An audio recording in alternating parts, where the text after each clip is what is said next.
अस्सलाम वालेकुम वरहमतुल्लाहि वबरकातुहू। We boycott the Tablighi Jamaat इज्तिमा, चाहे खारगर का हो या फूलगर का हो।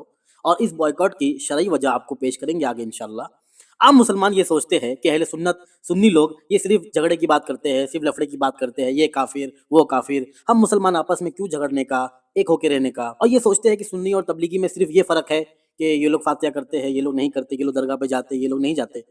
नहीं नहीं बॉस, असल मसला ये नहीं है। हमारे नबी सल्लल्लाहु अलैहि वसल्लम ने इरशाद फरमाया 73 फिरके होंगे और एक जमात जन्नत में जाएगी। देखिए ये खुद ये लोग तस्लीम करते हैं, सुनिए।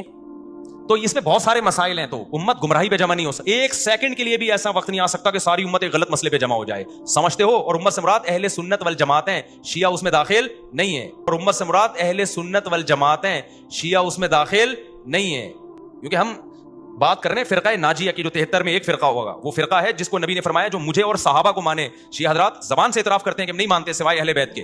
अब बताइए, इस हदीस की बुनियाद पर जब यही वहाबी ने एक फिरका शिया को जहन्नमी डिक्लेयर किया, तो हम अहले सुन्नत सुन्नी लोग जब वहाबी देवबंदियों को उनके कुफरी अकायद की बुनियाद पर काफिर कहते हैं, तो आवाम को झगड़ा और फसाद ये कहाँ से याद आ जाता है? तो हदीस शरीफ में की रोशनी में तो 72 जहन्नम में जाएंगे ना, 72। तो जब देवबंदियों ने एक चूज किया तो वो राइट, और हमने इनके कुफरी अकायद की बुनियाद पर इन देवबंदियों को, इन कादियानियों को काफिर कहा, तो हम गलत? ऐसा क्यों है? अगर सिर्फ कलमा जबान से पढ़ना ये इस्लाम की बुनियाद है, तो क्या शिया कलमा नहीं पढ़ते? क्या कादियानी कलमा नहीं पढ़ते? हमारा और आपका रब कुरान मजीद में इरशाद फरमाता है, सूरह अनकबूत आयत नंबर 2 और 3, क्या लोग इस घमंड में है कि इतनी बात पर छोड़ दिए जाएंगे कि कहे हम ईमान लाए और उनकी आजमाइश ना होगी। साफ साफ कुरान शरीफ का फरमान है, सिर्फ जबान से कलमा पढ़ना से छुटकारा नहीं मिलेगा। अब भी नहीं समझेंगे तो कब समझेंगे? आज की ये वीडियो पूरी तबलीगी जमात के जो उनके सीक्रेट्स है उस बारे में है कि कैसा ये लोगों को बेवकूफ़ बनाते हैं कि शहद दिखाए और जहर पिलाए। सामने आवाम की कुछ और चेहरा है और पीठ पीछे कुछ और। आइए वीडियो शुरू करते हैं। अस्सलातु वस्सलामु अलैका या रसूल अल्लाह व अला आलिका व अस्हाबिका या शफीक जना यौमल जज़ा। मशहूर तबलीगी जमात मौलाना तारिक जमील। देखिए आवाम में इनका चेहरा, देखिए आवाम में ये क्या कहते हैं और अंदर से देखिए क्या है। देखिए, जिसने काफरों के साथ ये हमदर्दी के कत्ल करने वालों के लिए दुआ मांगी, तो मुसलमान होकर एक दूसरे को सलाम करना छोड़ चुके, एक दूसरे के पीछे नमाजें पढ़ना छोड़ चुके, एक दूसरे पर कुफर के फतवे लगा के बैठे हुए। मुझे बताओ तुम मेरे नबी के साथ क्या कर रहे हो? वो तुम्हें फिरकों में बांट कर गए थे या उम्मत बना कर गए थे? क्यों इस नादान खेल में अपनी जिंदगी बर्बाद करते हो? क्यों नहीं मुसलमान बन के रहते हो? इस उम्मत में इख्तिलाफ शुरू से है, हमेशा रहेगा। यहां तक ना जाओ कि एक दूसरे पर कुफर के फतवे। तो जन्नत में कौन जाएगा? सुन्नियों ने कहा वहाबी काफिर, वहाबियों ने कहा सुन्नी काफिर, बरेलियों ने कहा देवबंदी काफिर, देवबंदियों ने कहा बरेलवी काफिर, शिया ने कहा सुन्नी काफिर, सुन्नी ने कहा शिया काफिर। जन्नत में कौन जाएगा? सुना आपने साफ साफ क्या कि ये कहता है उसको काफिर, वो कहता है उसको काफिर। एक दूसरे को काफिर ना कहो, हम सब मुसलमान हैं, एक होके रहो। आम आदमी सोचेगा यार कितनी अच्छी बात कर। अब देखिए इनका दूसरा चेहरा, ये है तारिक मसूद। और उम्मत से मुराद अहले सुन्नत वल जमात हैं, शिया उसमें दाखिल नहीं है। तो या रसूल अल्लाह मदद नहीं, सिर्फ या रसूल अल्लाह कहना ये उस वक्त शिरक है जब कोई ये अकीदा रखे कि मैं जहां से भी नबी को पुकारूंगा नबी मेरी आवाज बनफ्से नफीस खुद सुनेंगे, और मैं जिस काम के लिए भी नबी को कहूंगा नबी सल्लल्लाहु अलैहि वसल्लम वो मेरी हाजत पूरी कर देंगे। इस नीयत से अगर कोई या रसूल अल्लाह कहता है तो वो शिरक है। इसको खामखा में दायरे इस्लाम में दाखिल करना, फिर ये मसला खराब हो जाएगा। इस्लाम का दायरा इतना महदूद नहीं है कि सारी दुनिया के सारे इंसान उसमें आ जाएं। कुछ आएंगे कुछ बाहर निकलेंगे। क्योंकि तो सुना आपने, एक तरफ कहते हैं एक दूसरे को काफिर ना कहो, क्या हमारे नबी ने ये सिखाया? और आंसू बहाते हुए लोगों को इमोशनल करते हुए कहते हैं कि हम एक दूसरे को ना कहें, ताकि जो ऐसे लोग हैं इमोशनल लोग वो इनके बहकावे में आ जाए, और जो लोग इस तरफ के हैं वो तारिक मसूद के बहकावे में आ जाए। जैसे तारिक मसूद ने कहा कि शिया भी काफिर और अल्लाह के नबी से मदद मांगने वाले ये भी काफिर। वाह क्या दोगली पॉलिसी है। अब सुनिए आवाम को इन्होंने क्या कहा, तारिक जमील ने एक होकर रहो। अब देखिए ये एक मिस्टर बिलाल है, ये एंटी तारिक जमील हो गए। अब इनकी बिलाल की और तारिक जमील की फोन रिकॉर्डिंग, ये सुनिए कैसा इनका झूठ पकड़ा गया। सुनिए, मैं उनका दिफा नहीं कर रहा हूँ बेटा, मैं अपने जो वे ऑफ मेरा जो वर्क है ना, मैं उसकी डेफिनेशन बेटा आपको बयान कर रहा हूँ। मैं अल्लाह के फज़ल करम से अपने अकाबिर के ही अकायद पर हूँ, लेकिन ये हमारा सॉफ्ट कॉर्नर उनके लिए, उनको करीब करने के लिए है। तो बेटा किसी चीज में भी ना इस तरह एक्सट्रीम होना ये मुनासिब नहीं होता। आप मेरी औलाद की तरह हैं, आप जो भी कहेंगे मैं बड़े प्यार से सुनूंगा। मैं आपसे ये दरख्वास्त करूंगा, आप मेरे लिए अगर आप समझते हैं कि मैं कोई बहुत गलत कर रहा हूँ या कुफर फैला रहा हूँ। नहीं, मैंने कुफर फैलाने की बात नहीं, मौलाना साहब जो बात मैंने कही है उससे मैं तजावुज नहीं करता। मुझे दीन का जो है ना, आप जितना इल्म नहीं है लेकिन मुझे हुदूद का जरूर पता है।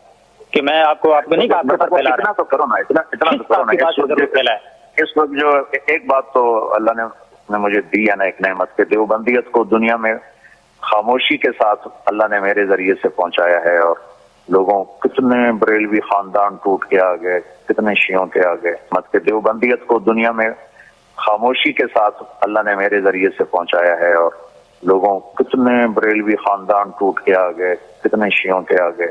بیٹا ان کو قریب کرنے کے لیے، چونکہ آپ تبلیغ کے نہج کو پورا سمجھتے نہیں ہیں، اس لیے آپ یہ غصے ہو رہے ہیں، ناراض ہو رہے ہیں، یہ ان کو قریب کرنے کے لیے کچھ کرنا پڑتا ہے۔ باقی اللہ کا فضل ہے، میں اپنے اکابر کے ساتھ ہوں، انہی کے طریقے پر ہوں، لیکن تبلیغی جماعت کا نہج مختلف ہے۔ میں اپنے اکابر کے ساتھ ہوں، انہی کے طریقے پر ہوں، لیکن تبلیغی جماعت کا نہج مختلف ہے۔ سنا آپ نے؟ اب بھی نہیں سمجھیں گے تو کب سمجھیں گے؟ یہ بندہ صاف صاف کہہ رہا ہے کہ یہ ہمارا سافٹ کارنر ان کو دکھانے کے لیے ہے، معاذ اللہ، خاموشی کے ساتھ دیوبندیت کا کام یہ کر رہے ہیں، معاذ اللہ ثم معاذ اللہ۔ اب تھوڑا ریوائنڈ کرتے ہیں، دیکھتے ہیں تبلیغی جماعت کا وجود کہاں سے آیا، کس نے فاؤنڈ کیا؟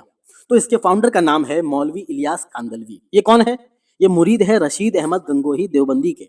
کون رشید احمد؟ یہ وہی ہے جس نے اپنی کتاب فتاوی رشیدیہ پیج نمبر 97 اور دوسرے ایڈیشن میں پیج نمبر 237 پر لکھا، معاذ اللہ کہ اللہ جھوٹ بول سکتا ہے۔ اور آئی ہائیلی ریکمینڈڈ، اس پورے ٹاپک پر ہماری ایک ویڈیو ہے، جس نے نہیں دیکھا وہ ضرور دیکھے کہ کیسا معاذ اللہ انہوں نے اپنی کتاب میں اللہ تعالیٰ کی گستاخی کری، معاذ۔ اور یہ دا فاؤنڈر آف تبلیغی جماعت کون؟ الیاس کاندلوی۔ اس نے اپنی آگے فردر اسٹڈیز کیا خلیل احمد امبیٹوی کے پاس، اور خود فضائل اعمال پیج نمبر 4 پر لکھا ہے کہ مولانا الیاس نے اپنا دوسرا حج اپنے شیخ، پلیز نوٹ دا پوائنٹ، اپنے شیخ خلیل احمد امبیٹوی کے ساتھ پورا کرا۔ اب یہ کون ہے خلیل؟ یہ وہی ہے جس نے اپنی بک براہین قاطعہ پیج نمبر 51 میں لکھا کہ شیطان اور ملک الموت کا علم نبی سے زیادہ ہے، معاذ اللہ۔ اس پر بھی ہماری پوری ویڈیو موجود ہے، آپ دیکھ سکتے ہیں۔ اے سنی مسلمانوں، دھوکہ نہ کھانا، یہ وہی دیوبندی ہے، بس نام بدل کے سامنے آئے ہیں آج۔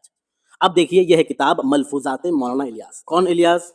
دیوبند والے، یعنی تبلیغی جماعت کے فاؤنڈر۔ پیج نمبر 51، ملفوظ نمبر 56۔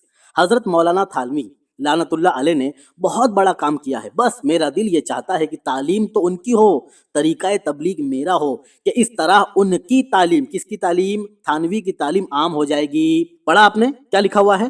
آرگنائزیشن میری پر ٹیچنگز اشرف علی تھانوی کی۔ اب یہ اشرف علی تھانوی کون ہے؟ یہ وہی ہے جس نے اپنی کتاب حفظ الایمان پیج نمبر 15 پر لکھا کہ نبی کا علم معاذ اللہ گدھے کی طرح، بیل کی طرح، جانور کی طرح، پاگل کی طرح ہے، معاذ اللہ ثم معاذ اللہ۔ پوری ڈیٹیلز اس ویڈیو میں ہے ہماری، آپ دیکھ سکتے ہیں، اور میں چاہتا ہوں کہ آپ ضرور دیکھیں کہ ان کا اصلی چہرہ کیا ہے۔ اب دیکھیے، یہ ہے کتاب مولانا الیاس اور ان کی دینی دعوت، پیج نمبر 234۔ لوگ یہ سمجھتے ہیں کہ یہ تحریک صلاۃ ہے۔ میں یعنی کون؟ مولانا الیاس، قسم سے کہتا ہوں کہ یہ ہرگز تحریک صلاۃ نہیں، ہرگز نماز کی تحریک نہیں ہے، یہ ایک نئی قوم پیدا کرنا ہے، معاذ اللہ ثم معاذ اللہ۔ اب دیکھیے، یہ ہے فضائل اعمال، یہ تبلیغ والوں میں سب سے زیادہ پڑھی جانے والی بک ہے۔ اس کے رائٹر کون ہے؟ زکریا کاندلوی۔ ان کا کیا تعلق ہے؟ تو یہ پوتے ہیں کس کے؟ Qasim Nanotvi, the grandson of Qasim Nanotvi. Who is Qasim Nanotvi? The founder of Darul Uloom Deoband. اور یہ وہی شخص ہے جس نے عقیدہ ختم نبوت پر حملہ کیا، معاذ اللہ، لکھا کہ نبی کے زمانے کے بعد اور بھی نبی آ سکتے ہیں، ایکسیٹرا ایکسیٹرا، معاذ اللہ۔ یہ ہماری پوری ویڈیو اس پر بنی ہے، ضرور آپ جا کے چیک کریں، معاذ اللہ، اور ان پر لعنت بھیجیے کہ کیسے خبیث ہے، معاذ اللہ۔ اب اتنا اوپن بلنڈرز ہے، آپ کے سمجھ میں اب بھی نہیں آئے گا تو کب آئے گا؟ اور ہم کیا کر سکتے ہیں؟ ہمارا کام حق پہنچا دینا ہے، ماننا نہ ماننا it is totally up to you. نہ ان وہابیوں، دیوبندیوں، تبلیغیوں نے معاذ اللہ ہمارے نبی کی شان میں گستاخی کی ہوتی، نہ ہم آج ان کا رد کرتے، اور الٹا الزام ہم سنیوں پر کہ تم لوگ لفڑا کرتے ہو، جھگڑا کرتے ہو، امت ایک ہو کے رہنا چاہیے، پر نہیں، الحمدللہ ہم اہل سنت ہے، اور الحمدللہ ڈنکے کی چوٹ پر ان وہابی دیوبندیوں، شیعہ قادیانی فرقوں کا رد کرتے ہیں، اور اس پر قرآن و حدیث سے دلائل پیش کرتے ہیں۔ پر یہ وہ جماعت ہے تبلیغی، شہد دکھائے زہر پلائے۔ فرماتے ہیں ہمارے اعلیٰ حضرت کہ سونا جنگل، رات اندھیری، چھائی بدلی کالی ہے، سونے والوں جاگتے رہیو، چوروں کی رکھوالی ہے، آنکھ سے کاجل صاف چرا لے، یا وہ چور بلا کے ہے، تیری گٹری تاکی ہے، اور تو نے نیند نکالی ہے۔ اپنا ایمان بچائیے۔ السلام علیکم ورحمۃ اللہ وبرکاتہ۔